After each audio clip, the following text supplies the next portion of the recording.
Mistakes ఏంటంటే టైంకి food తినకపోవడము and టైంకి పడుకోకపోవడం. ఈ రెండు చేయడం వల్ల మన బాడీ యొక్క న్యాచురల్ రిథమ్ అనేది డిస్టర్బ్ అవుతుంది. యూజువల్గా ఒక పర్టికులర్ టైంకి మనం ఫుడ్ తీసుకుంటూ ఉంటే ఆ టైంకి బాడీలో యాసిడ్స్ అండ్ ఎంజైమ్స్ ప్రొడ్యూస్ అయ్యి ఫుడ్ అనేది డైజెస్ట్ అవుతుంది.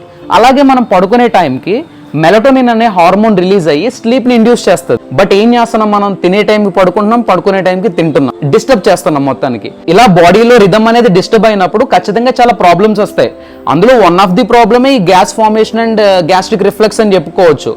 సో దీన్ని అరికట్టాలంటే మనం ఇనీషియల్గానే కొన్ని కరెక్షన్స్ చేసుకోవాలి. టైంకి తినడము, టైంకి పడుకోవడము and outside food avoid చేయడము, స్పైసీ ఫుడ్ రెడ్యూస్ చేయడము, ఇట్లాంటి చేయడం ద్వారా ఈ ప్రాబ్లమ్ని ఓవర్కమ్ చేయొచ్చు.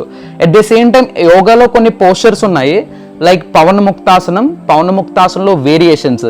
ఇవి చేయడం వల్ల కొంతవరకు మనం స్టమక్లో ఫామ్ అయ్యేటువంటి గ్యాస్ని రెడ్యూస్ చేయొచ్చు.